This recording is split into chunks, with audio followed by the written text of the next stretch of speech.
Всем привет, с вами канал Мешок с историями и первоначальный состав этого канала перед вами. Сегодня у нас не продолжение кампании Далекой Таверны, мы решили разнообразить контентик на ютубе и увеличить его количество. И сыграем ваншот. Возможно, он растянется на несколько серий, вероятно, он растянется на несколько серий, но это не будет там многосерийный сериал Далекая Таверна. Нет, сегодня будет такая... история, в которой известно начало и известен финал, и более-менее известны промежуточные факторы, которые должны произойти в этой славной истории. Ваншот авторский, мы его нигде не воровали, вот, вдохновлялись в основном всякими фэнтезийными кинематографическими штуками, я его более-менее придумал, и, вероятно, я его когда-нибудь даже напишу и выложу текстом. Но произойдет ли это в ближайшее время, неизвестно, посему наслаждайтесь пока видосиком. А вот... наши небезызвестные участники-игроки сегодня предстанут в новых амплуа. Ну, как новых? Я думал, что в новых, но, сука, это все равно будет жрец и воин. Ну, что поделать. Фантазия у людей пока что не продвинулась дальше 2 классов в ДНД, но я надеюсь, мы это когда-нибудь искореним, вырвем с корнем. Так вот, собственно, мы еще подумали о том, что мы как-то обезличенно в основном сидим на наших записях игр, поэтому можно даже немного представиться. И совместим представление с игрой, скажем так. Ребята представят своих персонажей. И начнем мы с Дмитрия. Дмитрий, расскажите нам о вашем новом персонаже. Всем доброго утра, дня, вечера. Я не знаю, когда вы будете смотреть этот ваншот. Мой персонаж, его зовут Кадинель. Это полуэльф. У него есть, такое, в определенных кругах второе имя Кадинель Тень. Это полуэльф, воин. Он приобрел свои навыки на службе на дозорной стене по соседству с лесом Юир и Танатскими горами. Вот. Но потом кривая судьба занесла его в наемники, собственно говоря. Так как он был не слишком любил законы как таковые, помимо наемников, она занесла его в преступный мир, и он стал наемным убийцей. Вот персонажи. Да, ты забыл упомянуть, что это мистический лучник, по-моему, так называется, класс воина, подкласс. Подкласс называется мистический лучник, да, это... нужно отметить, что этот подкласс, он не из оригинальной ДНД, он из дополнения Хангар. Мастер, напомни мне, пожалуйста. Гайд Ксанатара обо всем, я не помню правильный перевод, но... Да, ксанатарского дополнения решили немножечко расширить выбор персонажей и классов всего остального из оригинальной ДНД. Ушли дальше? Немножечко поясню, на самом деле я как мастер достаточно такой консервативный, мне очень нравится играть по основной книге правил и редко выходить за грань, потому что мне кажется, что в основной книге, в принципе, достаточно всего и нету дисбалансных хреновин. Вот, я крайне презираю мультиклассирование и прочие странные штуки, благо в самой книге правил написано, что если вам не нравится мультиклассирование, не используйте. И вот я не использую. Ладно. И вот всем советуем не использовать мультиклассирование, потому что это... В очень долгих компаниях, если мастер готов мириться там с плутами-паладинами, типа того. Окей, это отлично. Продолжим, и теперь у нас Артем представит своего нового временного персонажа. Временный персонаж — это тоже жрец. Его зовут Корвал, он полуорк. Большую часть своей жизни он служил то одному господину, то другому, был во всех видах войск, которые были.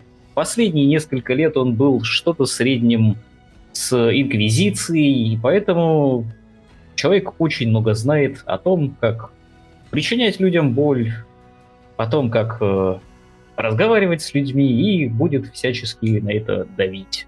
Давить, угнетать, может быть, не угнетать, может быть, давить молотом. В общем, поживем, увидим. И, если мне не изменяет память, это называется жрец школы войны или что-то такое. Домена войны. Домены войны, домены, у вас домены, уж эти жрецы, все у них не так, как Главное, что не разработчики. домен. Ну да ладно, домены у них. Главное, чтобы не было конфликта доменов. Да, это важно. Так вот, у нас еще и в нашей команде есть один игрок, это Галя, она играет Кетру в основной кампании, но сегодня она к нам не присоединится по объективным причинам. Вот, меня зовут Константин, я пока что бессменный мастер всех этих дел, но надеюсь, что когда-нибудь ситуация поменяется, да. Надеюсь, господа. Что ж, и мы начнем наш потрясающий ваншотик, история которого начинается в славном городке Леонас, который находится недалеко от Невервинтера. И, как мы знаем, сам Невервинтер является портовым городом, но Невервинтер в нашем мире принимает в основном дипломатические суда, либо еще какие-то. А Леонас как раз-таки городок портово-складского характера. Туда прибывают в основном грузовые суда, там идет торговля постоянно, и, грубо говоря, по побережью мечей рассортировываются товары из-за моря именно в этом городке по большей части.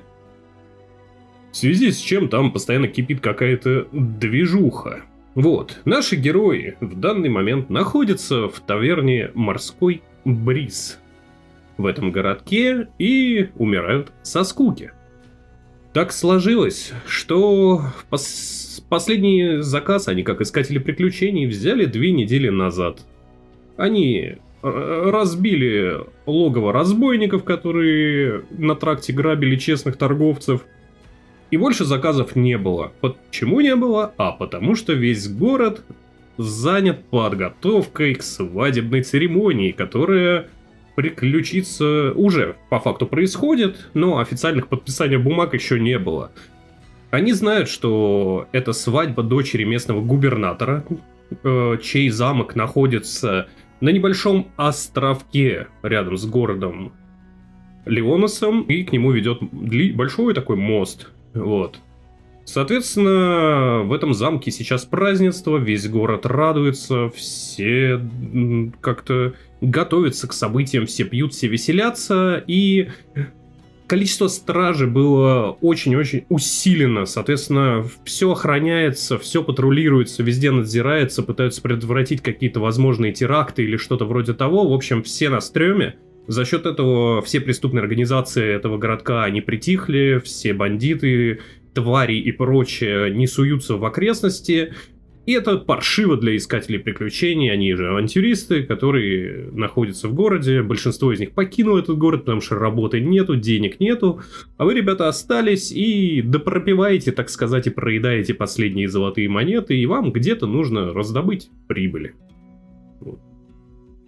Сейчас утро. Вы сидите за столиком. Хозяин таверни просто веселый дворф, с которым вы, в принципе, знакомы. Вы знаете, что его зовут Никола. Стоит, натирает кружечку. Он к вам уже привык. Вы здесь же остановились, здесь же и пьете. И в целом не обращает на вас никакого внимания.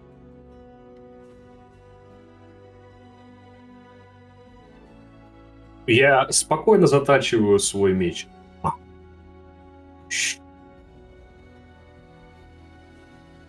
Корвал? Корвал, что мы будем делать? Что мы будем делать? Что мы будем делать? Никола, прекрасный сегодня день, а может быть какие-нибудь новости есть? Кто-нибудь заходил? Есть ли вообще работа? Эх, ребятки, если вы меня будете спрашивать об этом каждый час, ничего не изменится. Сами видите, пусто, никого нету. Все отсыпаются либо после вчерашних празднеств, либо еще что, заказов как-то для вашего брата особо нету. Сами посмотрите на доску. Вы обращайте внимание на доску, которая здесь стоит под объявлением. Она абсолютно пуста, только какая-то старая бумажка висит про как раз таки связанная с торжествами. В стражу хотя бы наймемся. Золотые бы не помешали. Столько служить простому народу. Хотелось бы пожить для себя. Слушай, я для этого и перебрался в район моря мечей, собственно говоря. Ближе к морю. Чтобы хоть как-то пожить для себя. Может быть, тогда хотя бы по городу прогуляемся, чем сидеть в 4 стенах. Вот это хорошая мысль. И в тот момент, когда вы швыряете несколько серебрушек на стол, чтобы расплатиться за выпивку и еду. В дверь таверны заходит полуорк в достаточно дорогом бархатном кафтане. У него висит в ножнах что-то похожее на саблю на поясе. У него черные прилизанные волосы, заплетенные сзади в косичку. И он оглядывается, видя пустые столы, одиноко стоящего хозяина таверны, официантку, которая что-то там лениво ковыряется в носу за столиком. Смотрит на вас такой, улыбается. О! Ребят, работа не нужно? Мы вас слушаем. Отлично. Да, на самом-то деле делюга-то простая. Нужно взять телегу и в замок отвезти.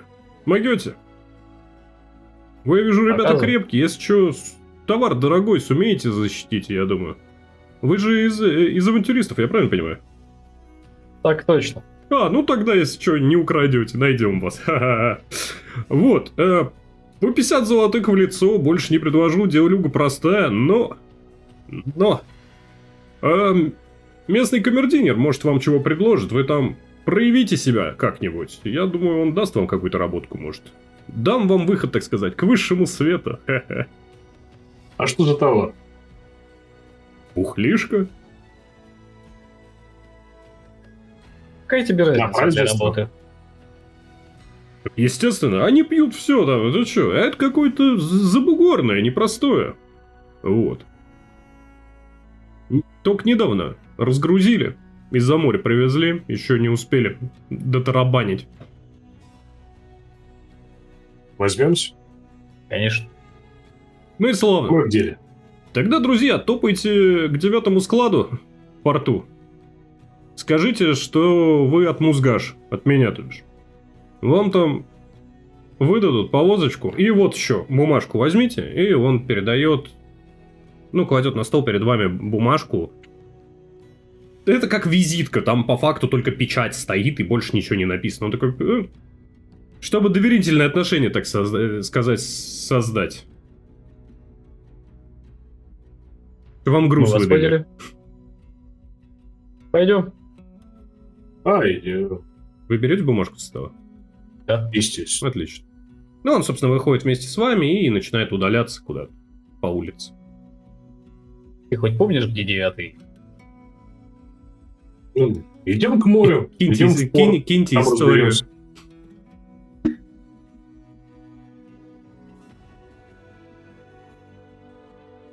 Гадинель не помнит, где порт даже.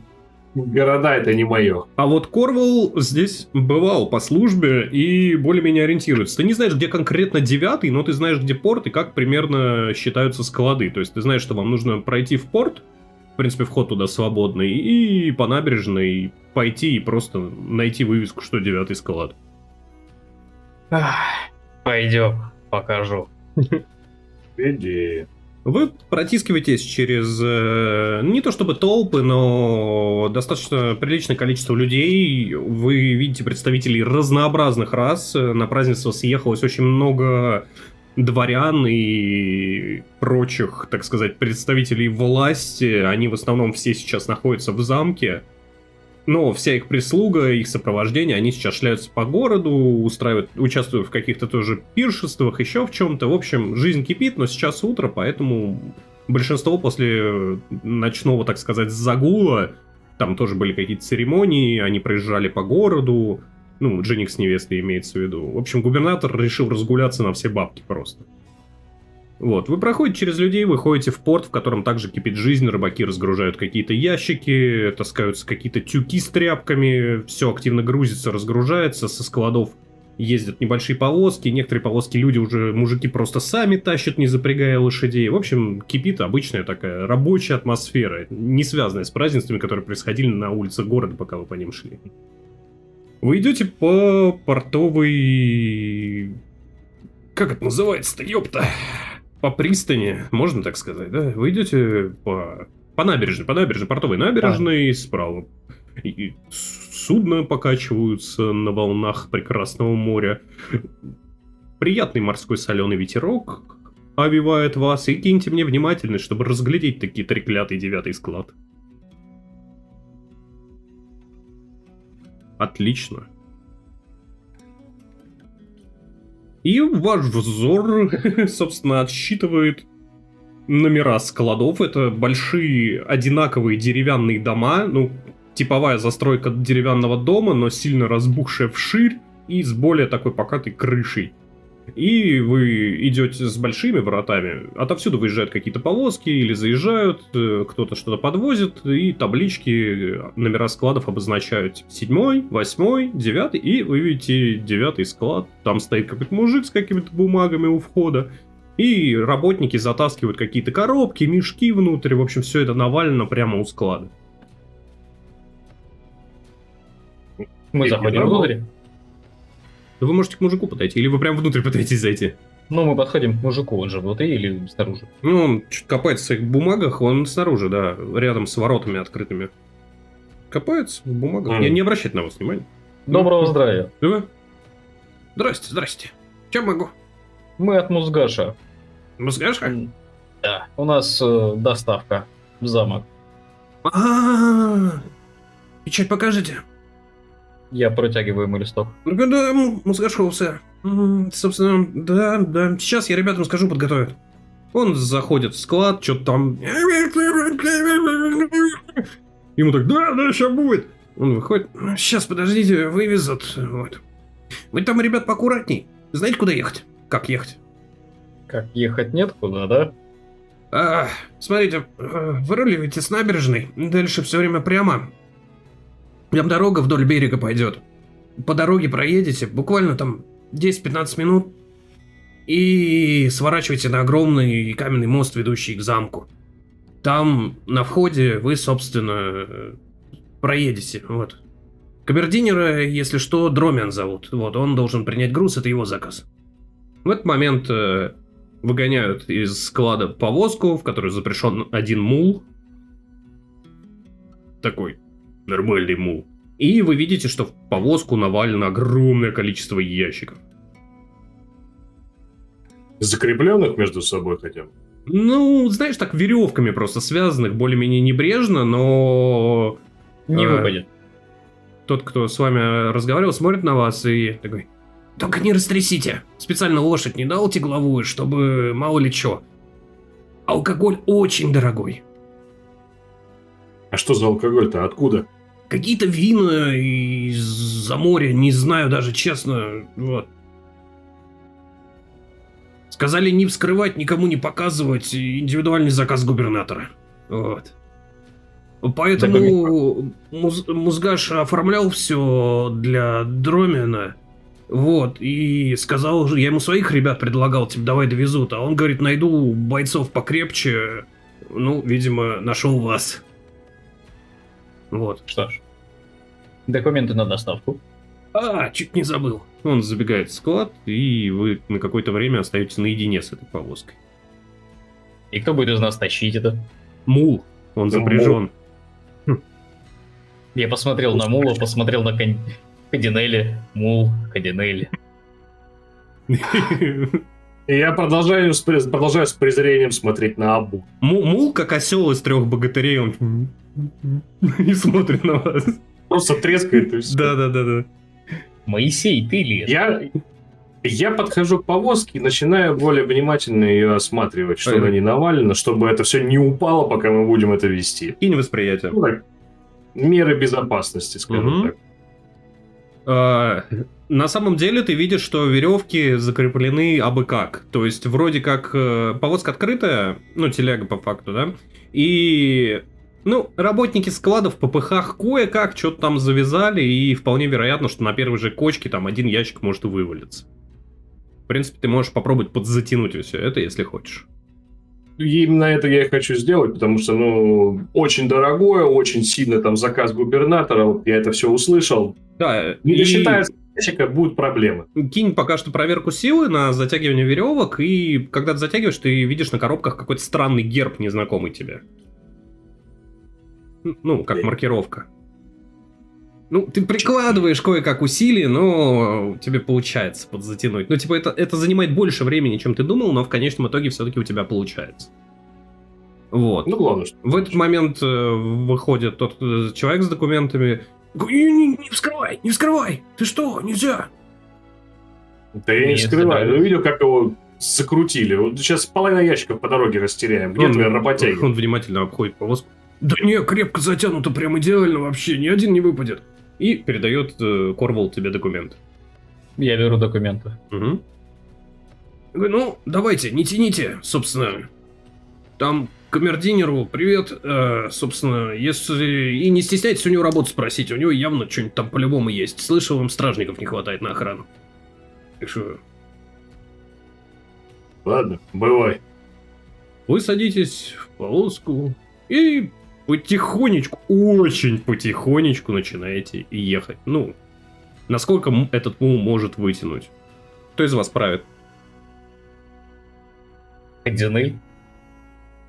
А чё это я сразу? Потому что в один прекрасный момент я просто встану из этой повозки и пойду рядом, потому что еще один центнер вести это такое себе. В целом, да, это разумно. Кадинель, кинь Убедил. мне, пожалуйста, уход за животными. Насколько ты хорошо управляешься с повозкой и с этим мулом. Так себе у меня уходит. У тебя, да, у тебя получается, на самом деле, не получается развить полную скорость. Мул лениво полетется, ты не внушаешь ему уверенность с поводьями, что перебирает ногами. Но, тем не менее, Корвал, я так понимаю, ты слез и идешь просто рядом. Я просто веду рядом, потому что мул и так идет не быстрее меня. Вы выезжаете, так скажем так, прямо по набережной из города, проезжаете сквозь ворот, стражники не обращают на вас никакого внимания. Им настолько уже примелькались люди, ездящие на повозках туда-сюда, что просто пофигу вообще. Вот. Выезжаете на достаточно хорошо проезженную дорогу вдоль побережья и видите вдалеке островок, на котором возвышается замок. Ну, точнее, вы видите только стену замка, но не суть. Вот, и огромный белый мост, который идет от берега к этому островку. Вы едете неспешно вдоль побережья и киньте внимательность. Да, паршивенько. Мне кажется, он полностью... Он сконцентрирован на муле просто. Он, знаешь, он Да. смотрит на этого мула. Он Давай, не слушается, сволочь. давай. Ядрить, какое пятно на жопе. Может, у него родословная богатая? Вот, Корвал, у тебя сколько? 12. Из-за того, что ты идешь рядом, у тебя есть варианты там поосматриваться, пооглядываться, и ты замечаешь какие-то странные тени в кустах по правой стороне, как будто кто-то там тоже ходит. Но ничего не происходит, то есть вы спокойно едете дальше. Ты увидел, как мелькнуло, и все. Кажется, за нами кто-то движется.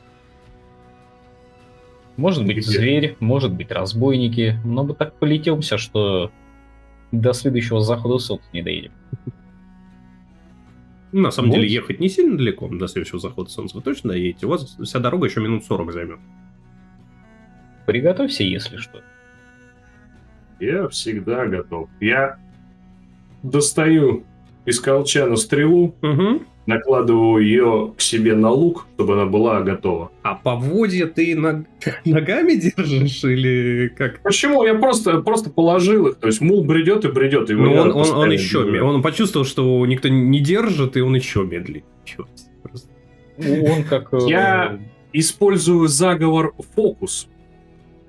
И создаю собственно говоря, перед этим мулом такое небольшое яблочко. Мул видит появившееся перед ним яблоко. Вы не видите этого, но его глаза собираются к носу. Слюна начинает течь из пасти. И он такой, И начинает активнее бежать за яблочком. И да, вы получаете ускорение. Корвал, тебе приходится очень сильно ускорить шаг, чтобы идти наравне. Отличное решение. Великолепно. Да. Так Корвал, ты не вы... хочешь присесть обратно на телегу? Нет, я пойду пешком. Если я присяду, он никогда не доедет. Ну, на самом деле он не слабо ускорил темп, вот, но ты человек опытный, тебе, так сказать, ходить маршем не впервой, не в привычку, ты полуорк опытный, прости, не человек. Вот. Собственно, еще 10 минут радостно едете на осле, а он все еще пытается догнать яблоко, он еще не заметил никакой подставы, Но в какой-то определенный момент вы замечаете двух человек, которые стоят у... Блин, а как это в фэнтези-то, ебать, называется? Рядом с трактом, короче, рядом с трактом они стоят, вот просто, и курят. Ну, грубо говоря. Они еще на относительно большом расстоянии поглядывают так на вас. Мгм. Кажется, это... Я приглядываюсь к ним повнимательнее. Кинь восприятие. Кто такие, собственно говоря. Люди. Это люди. Я могу Это смотреть, есть ли кто-то рядом в этом пролеске, где что-то мелькало, с той стороны, где что-то мелькало. Кинь восприятие.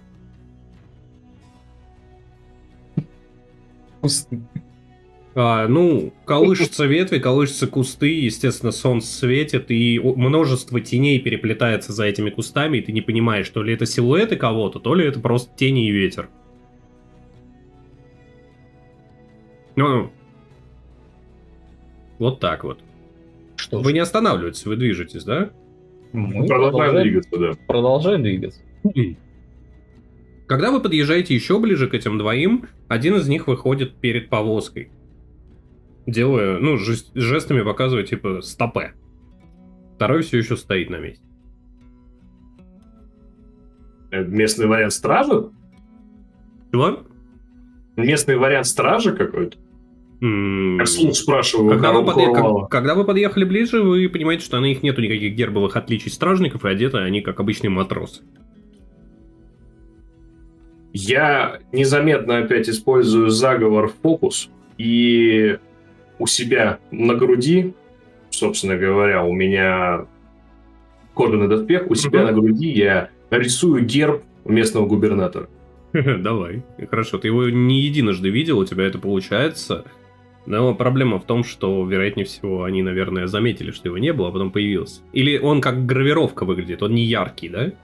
Это Он не именно- яркий, это просто такой, именно как гравированный. Как будто доспехи либо символ. гравировка, либо вышивка, да, что-то такое. Ну, тогда Да. они этого явно не замечают, но на всякий случай я кину за одного из них восприятие, вы уж извините, но это важно, это важно. Я могу кинуть скрытность, чтобы скрытно это Ты сделать. не можешь скрыть эффект заклинания, но ты мог прикрыть это место, поэтому да, я разрешаю тебе кинуть скрытность.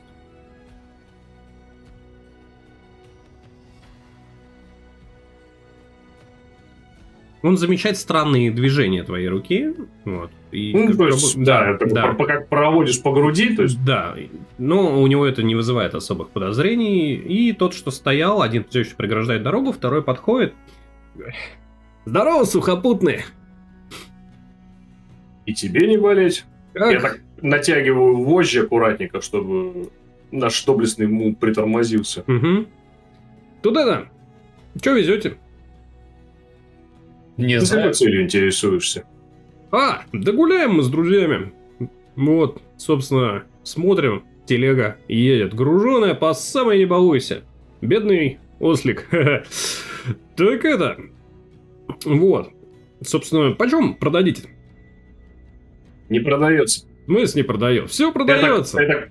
Я так расправляю грудь, чтобы получше было видно узор губернатора местного. Я говорю, не продается, потому что не наше.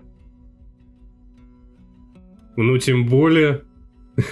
Может, тогда скидочку сделаете, раз не ваше? Я настаиваю. И мои друзья тоже. Я подхожу к тому, кто преградил нам путь, Мгм. становлюсь перед ним и начинаю говорить, может быть, вы все-таки отойдете. А Вот, говорил с другой, но он обращался больше к Адинелю, который Ну, сидел. я к А, тому, хорошо. что подошел. Может быть, вы все-таки отойдете. Это вещи не ваши. Вам это незачем. Если хотите, можете помочь разгрузить там, куда мы везем. Он А такой, так, это... Брат, так ты соглашайся. Мы отплываем через 2 часа. Поехали, поможешь. Нам загрузим, да и все. Нас свет не видел, а вам золото.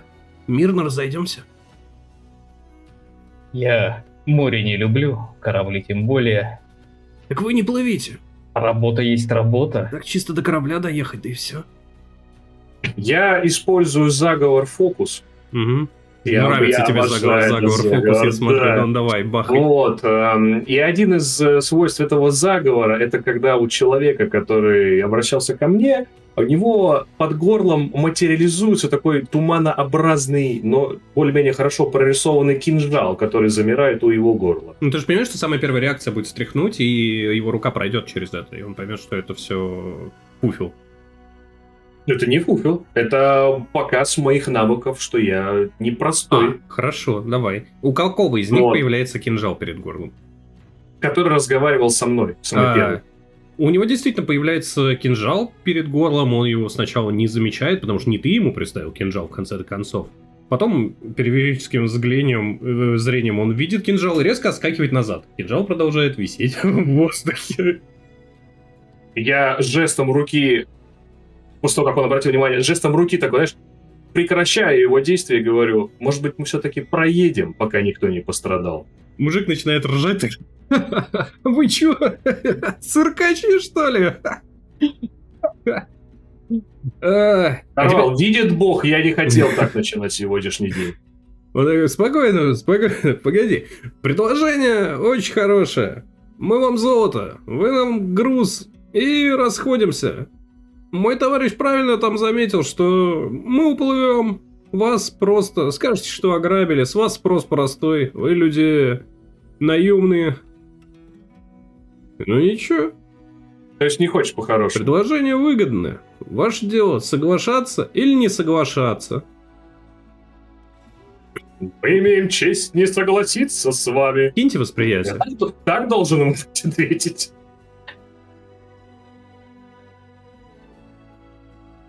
Кардинель 11. Корвул. 14. Нормально. Корвул, краем глаза ты замечаешь в кустах, на которые ты периодически поглядывал, я так понимаю, силуэты. Их достаточно много.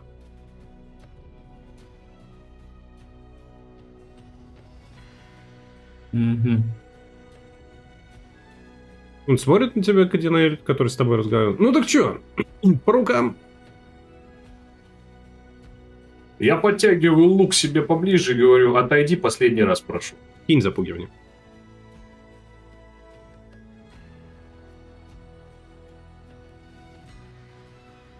И он задумывается. Смотрит на Корвула. Ты принял ужасающий вид, Корвул? Конечно. Тогда Я тоже... я как только подошел, принял ужасающий тогда тоже вид. кинь запугивание. Я просто не знаю, полуорк он в принципе имеет. Да, угрожающий вид всегда. у него и булава, наверное, двуручная. Он так оценивающе смотрит на вас двоих, смотрит на кинжал, висящий в воздухе, смотрит на тебя, Кардинель, такой. Ну, не хотите заработать ваше право?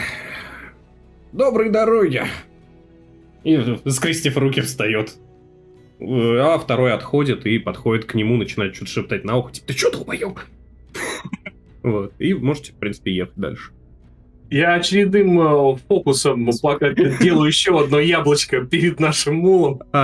Понял. У тебя же один сменяет другой, да? У тебя герб по факту пропадает, в этот момент появляется яблочко. Нет, у меня не больше 3. Не больше трех, все хорошо, тогда ладно. Ну вот, и... Вы видите, Поводья- как поводьями так- выглядящие как матросы ребята о чем-то ругаются между собой, до вас доносятся отголоски каких-то фраз, типа, да ты видел дубину у него, ёпта, ты еще дурак совсем, вот, а кинжал в воздухе тебя не смутил? Я, конечно, до последнего нагнетал, но как бы нет. И вы спокойно едете дальше, они остаются где-то позади.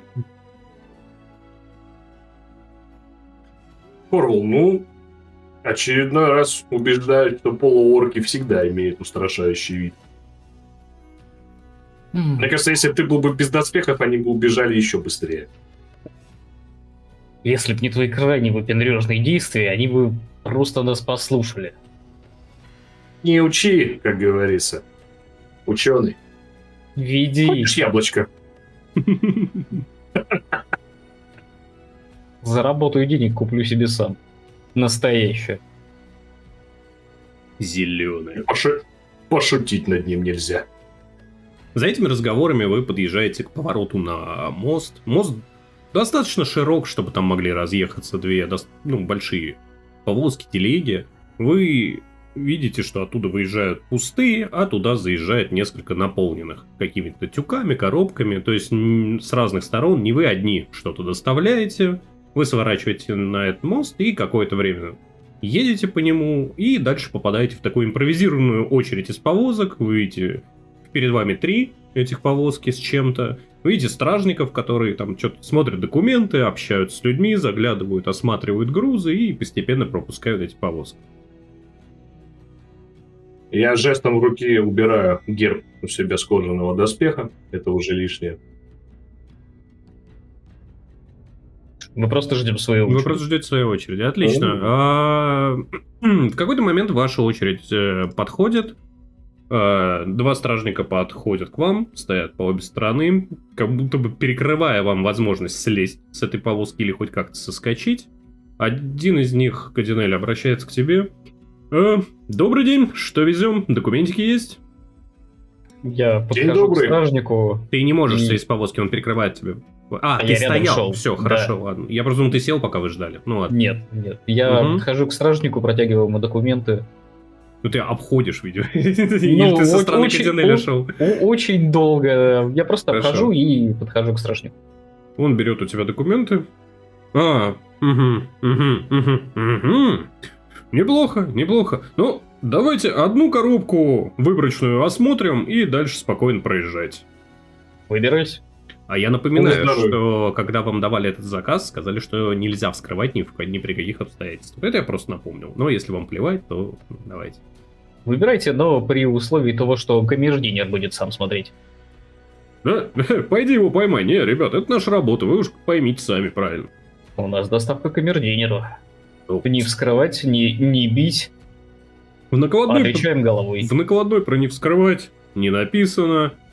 А у нас задача простая. Нам сказали выборочно проверять каждую, так сказать, ящик, тюк, еще что-то. А вдруг у вас там алхимический огонь напихан и весь замок взлетит на воздух? Надо проверить. Пишите расписку, что вы вскрыли, что мы ответственности не несем. Так, второй стражник выключается. Так, гражданин, я прошу не нагнетать. Не Я не препятствуйте нагнетаю. страже в исполнении их долга. Это Не все на благо препятствуйте. нашего с Мы вами не королевства. препятствуем. Не препятствуем. Тогда пройдемте, так сказать, можете сами выбрать ящик, который мы осмотрим. По-прежнему подтверждаю, что любой ящик можно осмотреть, если здесь будет камердинер. Мы люди подневольные, как говорится, какие бумаги дали, с такими и идем. Как говорится, что дали, того и везем. А чего там и как там, это уже не наша проблема. Один из Наш стражников наниматель, смотрит на тебя такой. наш «Ну, наниматель... стало быть, сдашь». отказываетесь от осмотра. Нет, От осмотра не отказываемся, но в присутствии камердинера. Боюсь, это невозможно. Человек занятой. Ну вот. мы подождем. Нам торопиться некуда. Второй на него смотрит. Заказ должен быть доставлен к концу этого дня, собственно говоря, поэтому подождем. Наш наниматель господин Нузгаш просил бережно отнестись к этому грузу. Я уж не знаю подробностей, что там. Написано, что это какое-то особое вино, которое заказал сам губернатор, поэтому поймите нас правильно. Одно неверное движение, и мало ли что с ним может быть. Поэтому Стражник. давайте подождем камердинера. Стражник смотрит на второго. Музгаша знаешь? Да хрен знаю, вроде что-то слышу. Да. Ну ладно. Так, ну господа, давайте тогда съезжайте. Он там подожди. И пока он вам это говорит, вы видите полуэльфа в очень дорогой одежде, очень красивый. Тоже бархаты вышито какими-то золотыми нитками, фактически халат, на нем одет, золотой пояс перетягивает этот халат, бежит к вам, такой: стража! Подходит к телеге, смотрит на это, как его, на герб, такой: это мое, это ко мне. Давайте, пропускайте. Такие: ну, капитан сказал, осмотреть надо. Такой: не надо не осматривать, давай, пойдем. Ребят, давайте за мной. Вот, стражники, видно, что они мнутся, но в какой-то момент понимают, что с камердинером, наверное, лучше все-таки не спорить. И мужик вас за собой зазывает. Я флегматично трогаю поводья, чтобы мул пошел прямо за камердинером. Я иду следом. Вы слушаете, Корвал, наверное, слышит сзади так. Не, ну это пиздец, ну да. Стражники между собой обсуждают и уже идут к следующей повозке ее осматривать. А тем временем Дормал, вы знаете, как зовут камердинера, идет впереди, спокойно такой, довольный, что-то насвистывает. Вы заезжаете в ворота замка, видите красивые сады, кучу ухоженных клумб, нормальную выложенную этими булыжниками дорожку к главному входу. Вот, вы видите, что там толпятся люди в каких-то красивых нарядах, мужчины наряжены, женщины в платьях. Есть представители многих рас, вы даже видите женщину драконорожденную с серебристой чешуйкой, которая отсвечивает и переливается на солнце, и она украшена какими-то бриллиантами, еще чем-то, и курит трубку стоит на пороге. Вот, но камердинер ведет вас не к центральному входу, а, грубо говоря, по левую сторону от замка. Вы проходите за ним, и вы подходите к таким же воротам, как были на складе. Это пристройка к замку, вот, и он вас внутрь зазывает.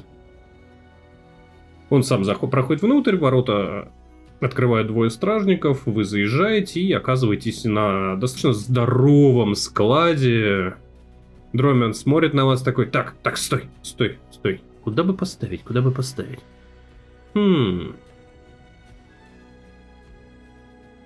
Завози в тот угол, он долго так примеряется. Давай туда, и ты видишь там свободное место, куда можно загнать. Ну, как скажете. Да. Мула не распрягай, оставь так. И, собственно, прямо с мулом повозка заезжает туда, ну, ты заводишь ее туда, куда он велел, он подходит, какой-то деревяхи привязывает поводья, вот, ты слезаешь, он такой... Отлично, спасибо, очень вовремя, прям вот успели, молодцы, супер, классно. Сколько я вам должен?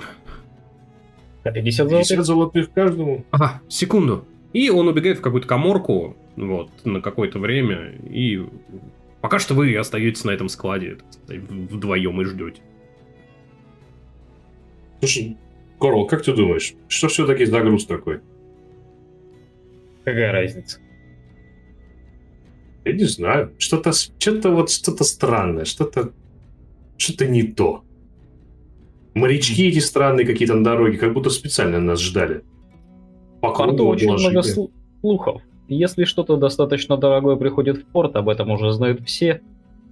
И много чаек всегда хотят урвать свой кусок. Это тоже верно. Надо сказать ему, что мы сейчас временно не удел, может, у него работа какая-то есть для нас. Мне кажется, А если нет, предлагаю догнать морячков и... Тебя так чешутся кулаки? Моя тетива на луке, понимаешь, ей нужно иногда звенеть. Стреляй по банкам. И киньте восприятие.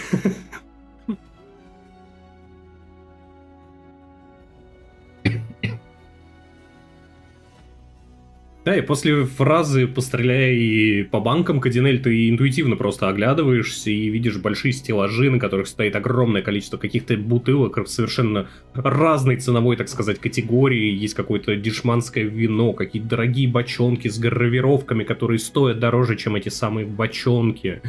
Куча коробок, Навальный тюки с какими-то тканями. В общем, склад прям фактически битком забит, но ты также обращаешь внимание на то, что все очень аккуратно сложено, такое чувство, что все лежит на тех местах, где нужно, и только вот ваша повозка выбивается из всей этой канители. Все остальное прям вот идеально подотчетно лежит.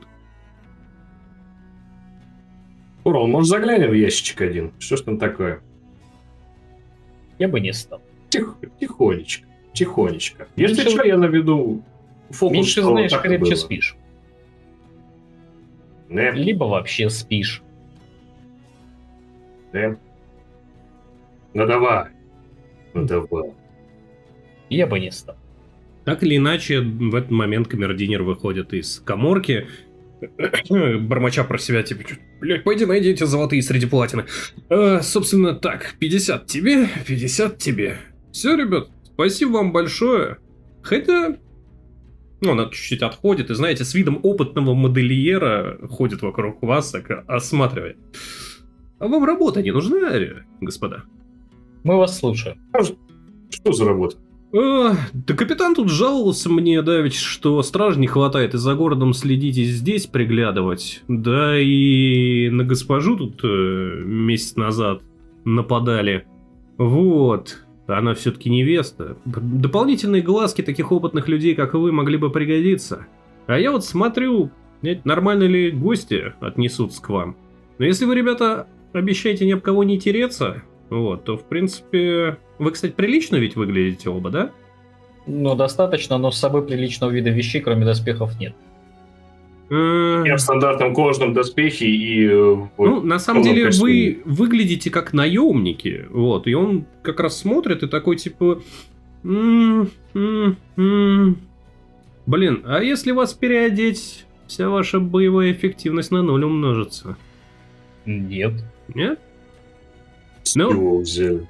Господа, могу предложить вам, так сказать, 2 варианта. Либо вы тайно будете приглядывать и охранять жениха с невестой и, конечно же, многоуважаемого губернатора.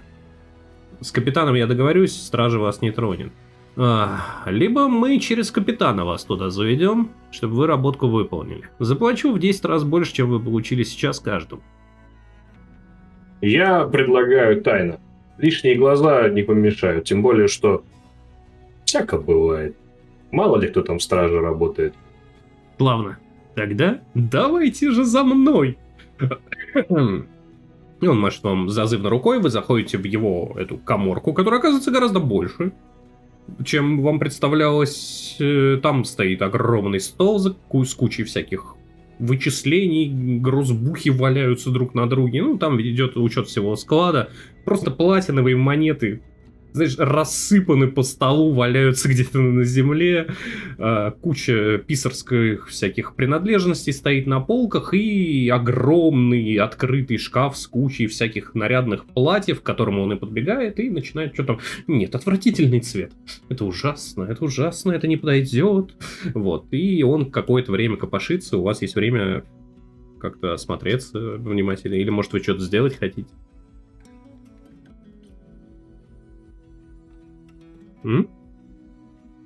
Я просто хочу... Я осматриваю вообще-то помещение. Кинь восприятие. Кто здесь, кто здесь?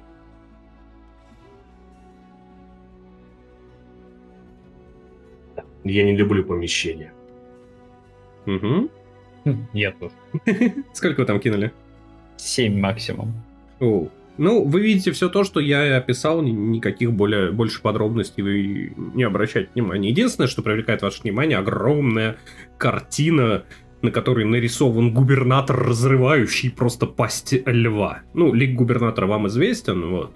И вот тут вот такое вот изобразительное искусство, так сказать, висит. Вот, а из пасти льва сыпется золото, естественно. Такая вот замечательная картина. Вот. Да. Спустя какое-то время он поворачивается к вам, держа 2 наряда, больше похожих на женские. Вот. Дает их вам. Должно на вас налезть, друзья. А свои вещи можете оставить здесь. Я не буду подглядывать. И выходит. Прикрывает дверь. И подглядывает. Вы это видите, он этого не скрывает. Я выхожу вслед за ним. Почему? Без не переодевшись? Не переодевшись. Ну, он отскакивает от двери такой: ну что же вы? Вы же хотели скрытно переодеться, нет? Пускай скрытно будет полуэльф. Присматривает за нами. Вы я буду разделитесь. Вы очень хранитель. опытные авантюристы, хочу я вам сказать. Это неплохо. Один будет тайно красться через зал, через гостей, следить за всеми. А второй будет своей мощью давить на потенциальных злодеев в зале. Идеально. Да, именно так. Я беру... И я захлопываю дверь. Отлично. Кадинель. Я подхожу к двери, пытаюсь ее открыть. Ну, Вот, Корвал, видимо, навалился на нее. Я просто оперся на нее, потому что она же открывается куда? Да, на себя. Я просто оперся на нее спиной. А она открывается наружу, соответственно. Да. Вот, Корвал. Ну, ладно. Вот, я, собственно говоря, смотрю на это тряпье. Продолжаю смотреть на это тряпье. Понимаю, что если я в нем пойду в зал, у меня из оружия останется только 2 ручных топора и больше ничего. Собственно говоря, я даже меч с собой, наверное, не смогу взять. Технически то, что он тебе выдал, похоже на халат, но более пышный. И у тебя какой рост? Ты же полуэльф, по-моему, да? Да, Ты- ровно 180. Ты, в принципе, достаточно высок. Я думаю, у тебя длинный лук или короткий? У меня длинный лук. Я разрешу тебе спрятать его вот под этот, так сказать, халат. Потому что он до пола Если он, фактически, плюс он тебе чуть-чуть великоват, вот, поэтому я разрешу тебе. И длинный меч. А вот с мечом не получится. Лук и количество, так сказать, стрел в колчине, которые ты сможешь на поясе носить. На одном, ну, грубо говоря, с одной стороны, на поясе под халатом ты закрепишь лук, и тебе придется как... Ну, у тебя будет лютая помеха на скрытность, если вдруг она тебе понадобится в этом халате. А с другой стороны, у тебя будет колчан, ну, грубо говоря. Но меч Понятно. придется оставить. И кожаную броник придется снять. Ну, естественно. Ну, как бы рубаху ты оставишь, какие-то элементы доспеха ты оставишь, но, тем не менее, тебе придется снять именно нагрудник, потому что он прям люто выпирает под этим платьем. Ну, я, соответственно, снимаю кожаный доспех. Угу. Вот. Я боюсь спросить, сколько у меня класс брони тогда останется. 10 плюс твой модификатор телосложения.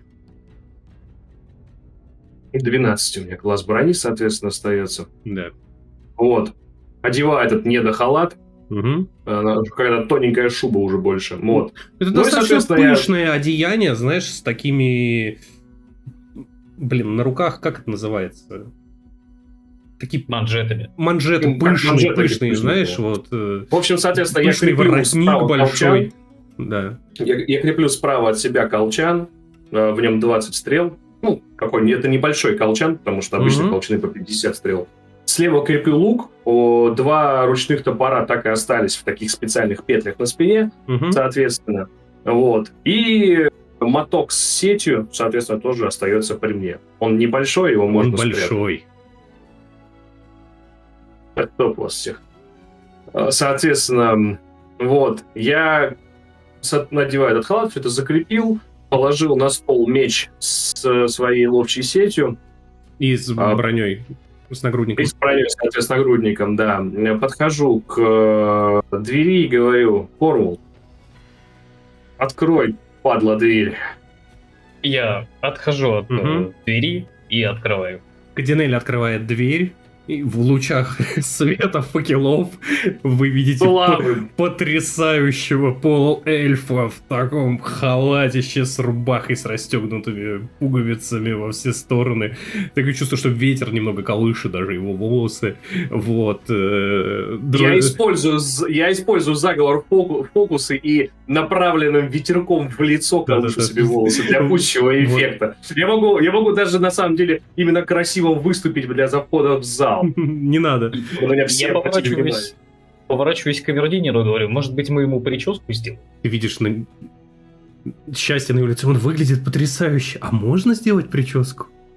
Давайте сделаем прическу Карвалу, чтобы он похож был на гостя, а не так на ладно, непонятного жреца. Церемония уже идет, на самом деле нужно торопиться. Что ж, господа, пойдемте за мной, я представлю вас капитану и выполняйте свою работу. Я могу оставить в этом помещении свой меч? Да, и всё конечно, остальное? оно не будет закрыто, если вдруг решите уволиться, можете зайти и забрать. Собственно говоря, оплату получите поутру, можете остаться на ночевку здесь, если захотите. Если все пройдет гладко, если все будут целы, и либо если что-то произойдет, и вы это предотвратите, но я надеюсь, что ничего не произойдет, и вы просто заработаете легких денег. Хе-хей. Что ж, пойдем за мной. И вы направляетесь за ним по лесенке наверх, там замок. Вы поднимаетесь по лестнице за Дромианом и попадаете в коридор. Слева приоткрытая дверь, справа большие такие двойные створчатые двери. Оттуда доносятся звуки какого-то пиршества, празднества, играет музыка, слышно топот и разговоры. И с другой стороны есть еще одна лестница, которая уходит вниз, и коридор поворачивает на правую сторону.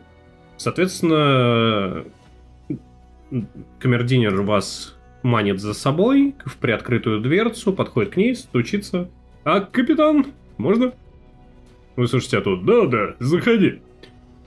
Вот, он вам кивает, типа, заходите за ним. Вы заходите в небольшой, так сказать, кабинетик, который гораздо скромнее, чем каморка камердинера внизу замка. Он смотрит на вас, смотрит на капитан смотрит такой, типа, что хотели? Вот, и камердинер такой, позвольте представить вам, это те самые люди, которых мы с вами искали для охраны. Один из них тайно проберется в толпу, смешается с гостями и будет следить пристальным взглядом. Второй же будет стоять на охране, вызывать страх и ужас в глазах потенциальных воришек и душегубов. И он продолжает вот это красочное описание про ваши героические свершения. И в тот момент, когда уже начинает рассказывать о том, что вы убили дракона на прошлой неделе, капитан стражи встает. Так, спокойно, тихо, я понял. Смотрит на вас, такой, вы двое, в бою что-то стоите? Да. Прям здесь показать? Уймись, не надо. Собственно говоря, разнарядка простая. Месяц назад на невесту, на госпожу, было совершено покушение одним из придворных. Сейчас он находится в карцере, в этом замке, под пристальным надзором. И я опасаюсь, что может случиться что-то еще.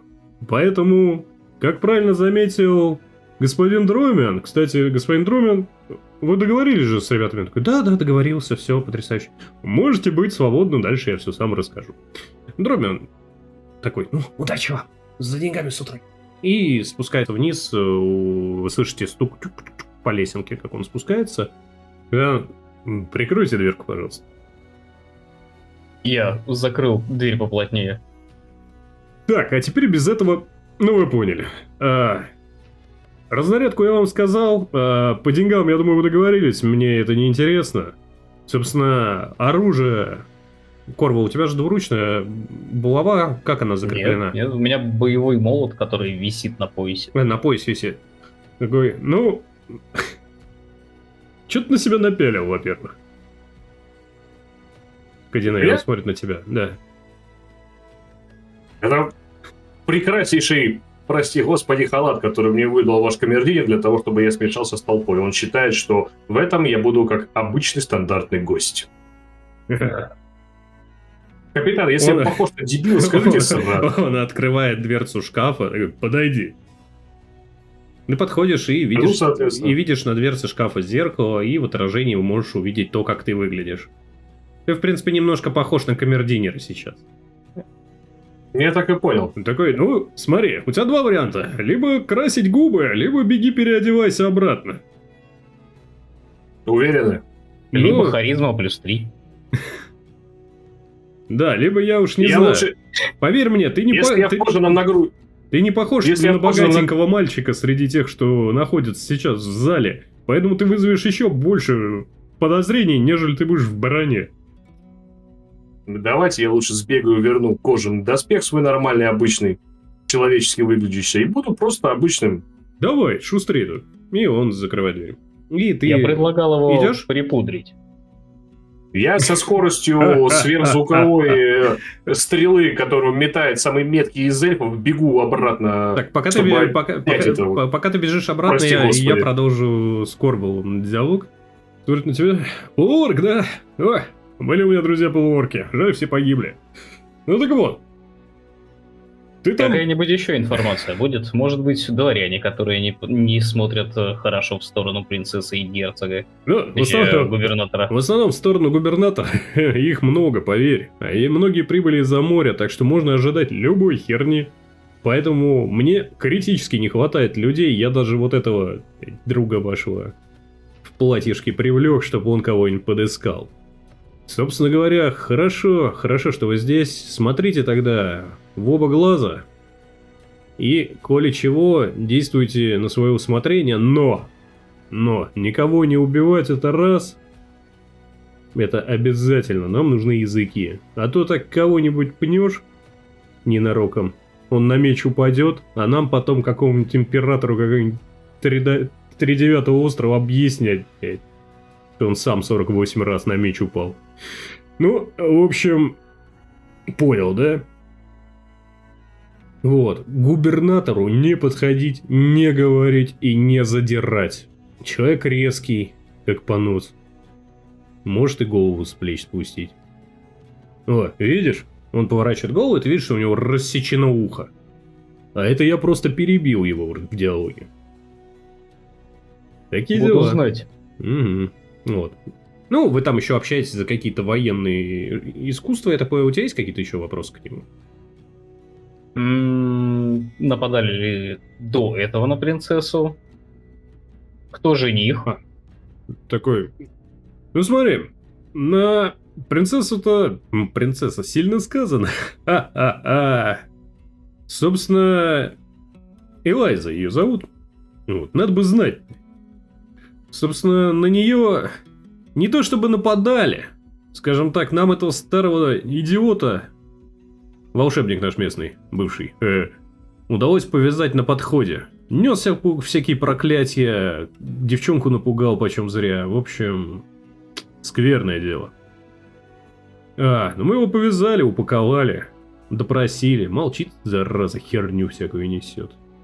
Вот, собственно говоря, муж барон. Барон из Невервинтера, не абы кто.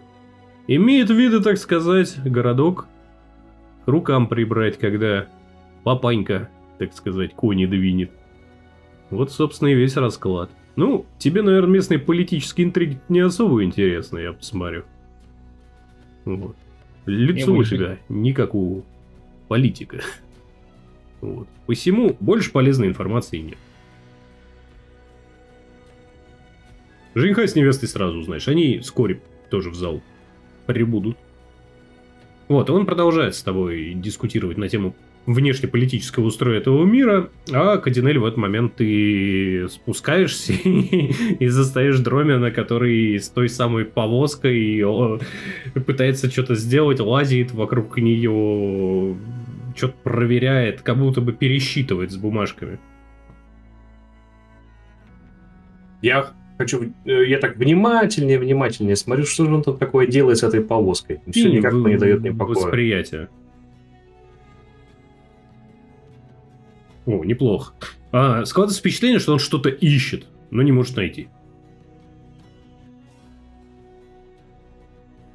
Я, запомнил эту информацию и возвращаюсь к Корвалу с командиром стражи. Ну ты, типа, не отвлекаешь его, потому что он увлечен процессом, он не обращает никакого внимания. Ты просто проходишь, переодеваешься, бросаешь платье и уходишь. Сейчас, погоди. Мне интересно, заметит ли тебя. Пинк? Нет, он тебя не замечает, и ты спокойно, так сказать, возвращаешься к Корвалу. Вот, на моменте, типа, а я ему и говорю. Вот. Он видит тебя такой, что, готовы? Гостей не задирайте только, ладно? И ведите себя тише. Ходите, поглядывайте. Если есть возможность доложить, любому стражнику шепните, он мне передаст. Если есть возможность пресечь, пресекайте, но никого не убивать. Это важно. Лишнего не сболтните. И он выходит вместе с вами из своего кабинета. Вы проходите не сильно большое расстояние по коридору. Он открывает одну из двух дверей, и перед вами предстает достаточно большой банкетный зал. Все так огромная красивая люстра наверху. Там горит множество свечей, все освещено, огромные окна, через которые до кучи просвечивает солнце, освещает. Все блестит, столы ломятся от еды, стоящие вдоль стен. Люди ходят, что-то пробуют, о чем-то общаются. Снуют официанты между, так сказать, столами, между гостями. Вот. Оркестрик небольшой, что-то из бардов что-то наигрывает в углу, развеселое. Вот. Слева от вас, справа вы видите большую входную дверь в этот зал, так сказать, из прихожей замка, назовем ее так. Вот, а с левой стороны на возвышении, в окружении стражников, восседает губернатор, которого вы уже видели на картине, и до этого вы его видели, когда он по городу там разъезжал с кортежем условно. То есть он вам, в принципе, более-менее внешне знаком, но теперь он, естественно, пышно наряжен и горделиво с поднятой головой сидит. Вот. Еще куча картин с его участием развешена по стенам. Там он на драконе летит, с единорогом там бегает, верхом на медведе где-то по лужам катится по каким-то. Вот, собственно... Тиамат он голову не отрубает? Ну, там мечом, похоже. Там лик Тиамата никто не видел, но дракон мощный. Дракон там на картине больше, чем он, но вы можете осмотреть более подробно, потому что со входа не особо видно. Вот, а рядом с губернатором сидит какой-то молодой паренек в красивом черном наряде. Вы, в принципе, не дураки, понимаете, что, вероятнее всего, это тот самый барон, который является женихом. Вот, а невесты не видно, видимо, она еще не пришла. Капитан подталкивает вас и закрывает за вами дверь. Вот, слева и справа от вас стоят стражники, смотрят на вас. Ну, они видели, что вы с капитаном зашли, и не задают никаких вопросов. Вот, все. Вы в зале. Будете что-нибудь делать? Я первое, да, внимательно осматриваю весь зал. Давайте. На предмет каких-то подозрительных вещей. Вещей или людей? Или Я осматриваю людей. Именно вещей и людей.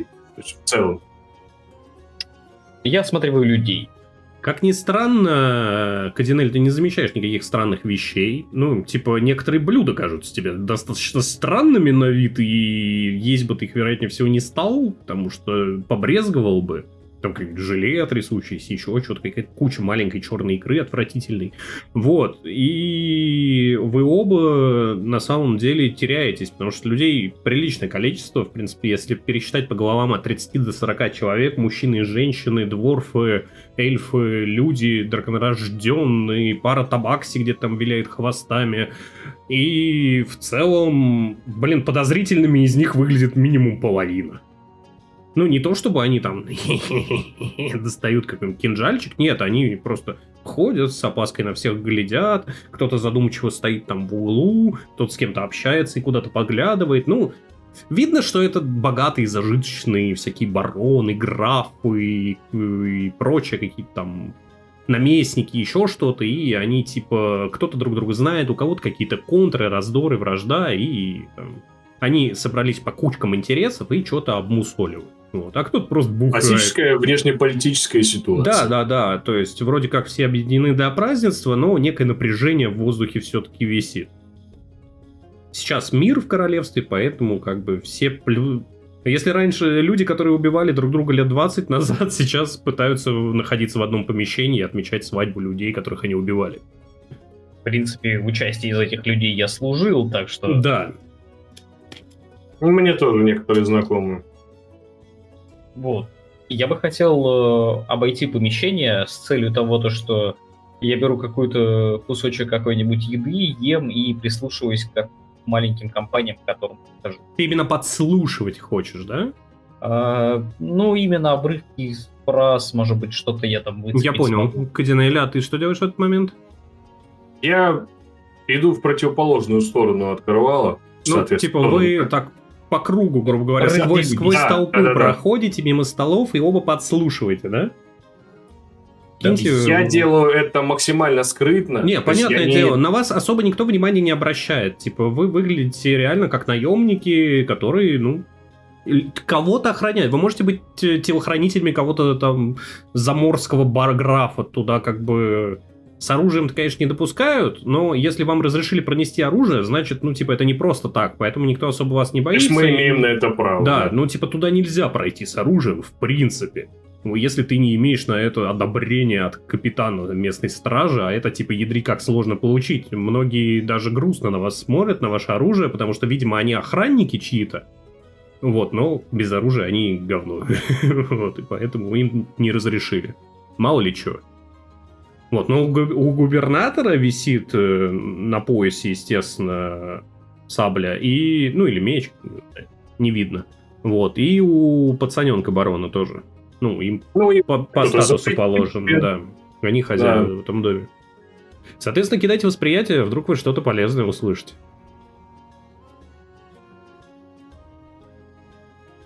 Неплохо.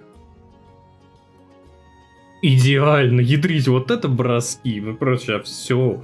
На самом деле набор слухов, которые вы успели, разговоров и прочего, которые вы успели собрать, он, в принципе, дает вам по большей части одинаковую информацию. Корвал чуть больше узнает. Вот. В целом, очень многие обсуждают грядущую свадьбу. Очень многие хаят барона за то, что он решил себе выцепить эту удачную партию, и, так сказать, он будет следующим губернатором по факту, когда старик отойдет от дел. Вы слышите, в основном, Корвал, ты слышишь очень много презрительных разговоров относительно губернатора, о том, какой то гнилой, самовлюбленный человек, насколько он, так сказать, помогает криминалитету в этом городе развиваться по большей части, и насколько он плох как губернатор в целом.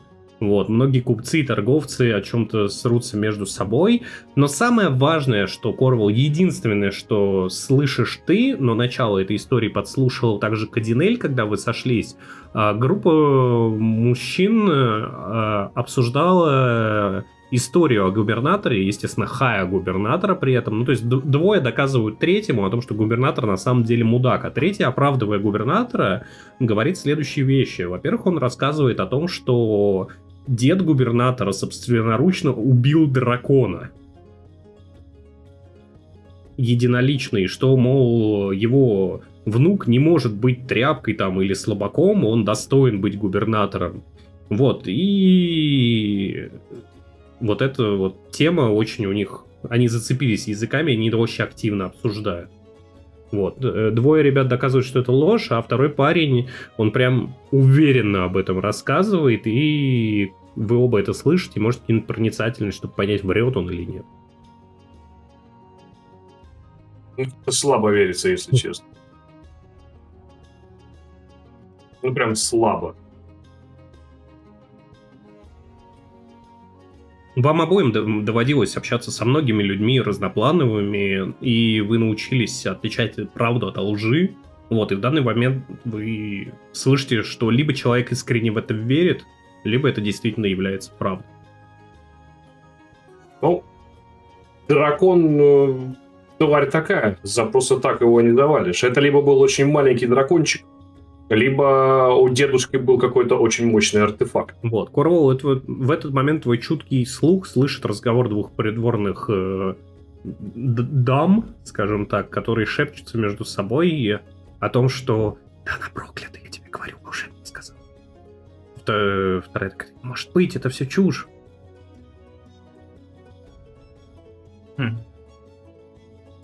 Я могу подойти поближе и прослушать? Да, конечно. Но кинь скрытность, потому что девки шоркают глазами по сторонам, потому что за такие сплетни могут и выселить, так сказать, на виселицу. Да, ты вполне, знаешь, так невзрачно подходишь, копошась в каком-то рулете, пытаясь урвать оттуда кусочек, и краешком уха подслушиваешь. И из сути их разговора ты улавливаешь то, что одна из них слышала, как волшебник местный, который сейчас, вы знаете, в Кутузке, очень громко, идя по коридору, изрыгал проклятие, орал о том, что принцесса проклята, ее необходимо уничтожить и остановить, и вообще он на такое не подписывался, и он доложит куда надо. Вот, а вторая ей не особо верит.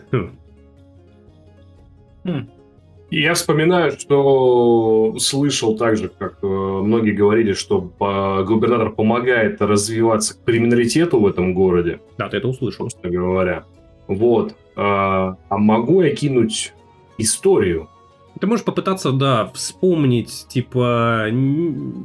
Не встречался ты ли с местной братвой, скажем так, вот, не рассказывали они тебе что-нибудь?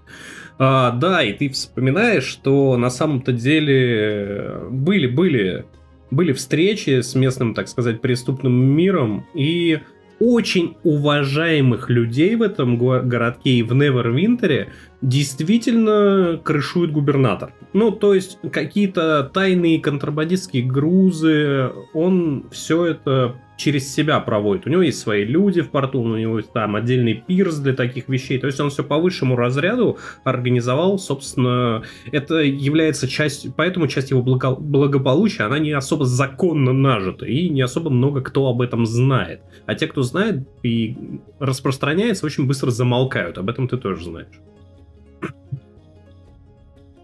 Все интереснее и интереснее. Что ж, я беру какую-нибудь диковинную закуску, которую Кадинель никогда бы не поел. Плиточку. Да, набираю их немножко себе в тарелку и подхожу к Кадинелю. Угу. Какие новости? Я делюсь, соответственно, той, что вспомнил информацией с Корвалом. Угу. Презрительно смотрю на его тарелку. Говорю, ты есть это будешь? Я прямо на его глазах сюркаю одну из улиточек и Корвал, когда тебя... хлопаю ее пальцами. Корвал, когда тебя прошибет в одно место в самый интересный момент, я на тебя заговор накладывать не буду. А, кстати, да, товарищ Корвал, киньте-ка проверочку телосложения.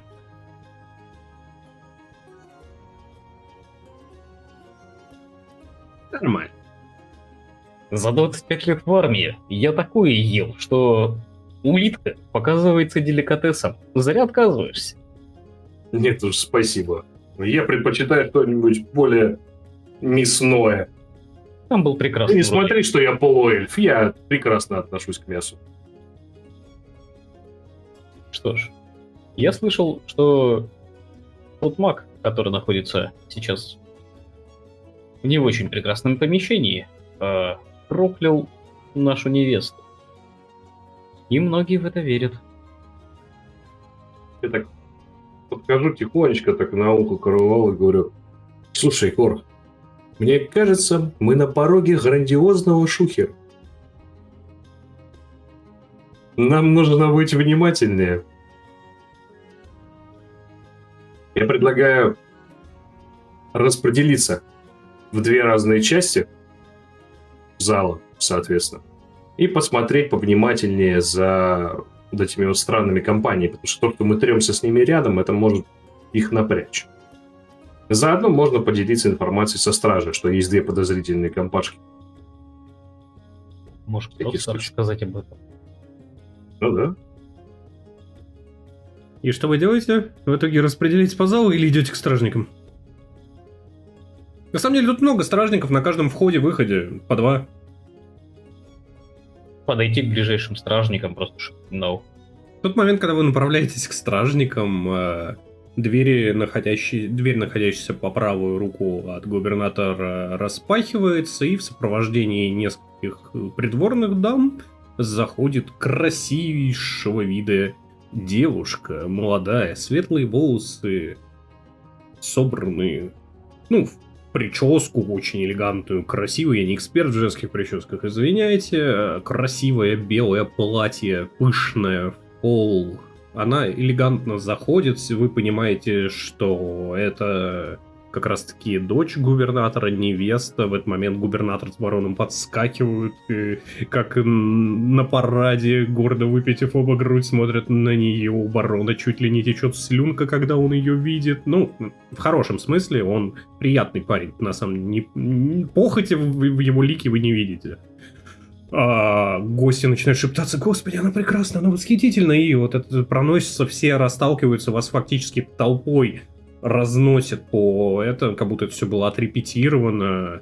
И губернатор с заявлением: моя прекраснейшая дочь, моя дорогая Элайза, скоро она станет женой этого потрясающего, он хлопает по спине парня, который чуть не падает вперед, молодого человека по имени Рэндалл. Наши семьи объединятся, и, я надеюсь, они принесут мне огромное количество внуков, и хотя бы одного парня, да? Ха-ха. И давайте же завершать эту церемонию потрясающим танцем жениха и невесты. Открывать эту церемонию, простите, речь забыл. Ха-ха-ха, ну я человек простой, из народа, вы же знаете. Все такие, да. Такой, пусть будет праздник, танцуйте же, дети мои. Давай, пацан, не ссы, приглашай невесту. Соответственно, вы видите, как барон подходит к девушке, ну, естественно, по всем приличиям там на колено встает, приглашает ее на танец, она ни чуточку не смущаясь, потому что она репетирует уже 8000 раз, протягивает ему руку, они заходят в центр зала, оркестр играет заготовленную потрясающую мелодию, и они начинают кружиться в танце, а вы кидаете восприятие в этот момент.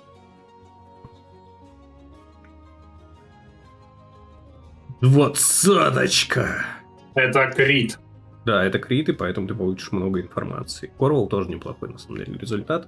А итак, Кадинель. С самого момента входа этой девушки в зал тебя начало что-то смущать. События происходили достаточно быстро, и ты не особо успел на них среагировать, но...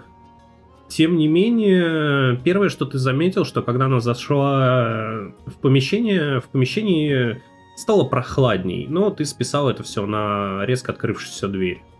Все-таки в замках создать тепло сложно, и какой-то поток холодного воздуха мог достичь тебя от открытой двери, но ты замечаешь, что чем дольше...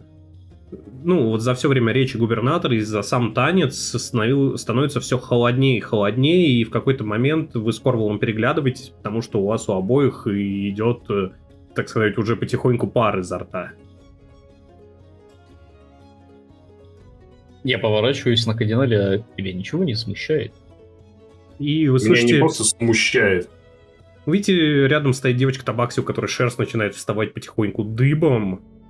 И в этот момент невеста отталкивает своего жениха, начинает истошно орать, возведет, так сказать, вскинув голову наверх, она кричит, и такое чувство, что от нее исходит какая-то странная волна, которая фактически роняет гостей, проходится по всему залу, и киньте проверку телосложения.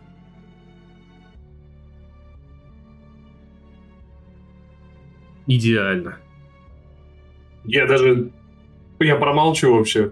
Тоже отлично. Вам обоим наплевать на эту волну, вы стойко стоите, но вы видите, что люди в платьях, еще женщины начинают падать, кто-то кричит от боли.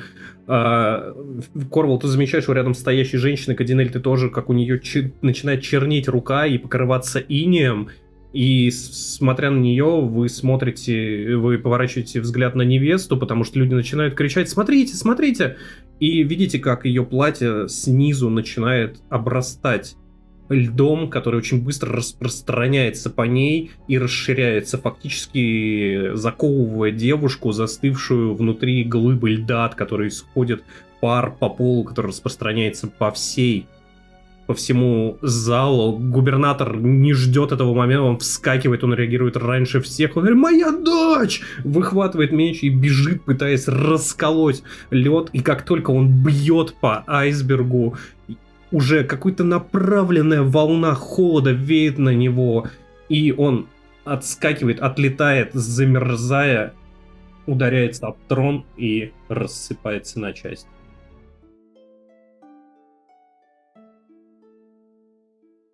И на этом моменте мы закончим первый акт, так сказать, этого ваншотика. Вот, собственно говоря, такие дела. Надеюсь, всем понравилось. Хе-хе. Продолжение будет скоро. Спасибо, что смотрели, ставьте лайки, подписывайтесь на канал и оставляйте комментарии. Вот. Пока-пока. Мы пойдем Особенно писать. будем признательны за комментарии. А мы, как самые подлые люди в мире, пойдем сразу запишем второй акт. Муха-ха-ха-ха. Да. Пожалуй. Спасибо.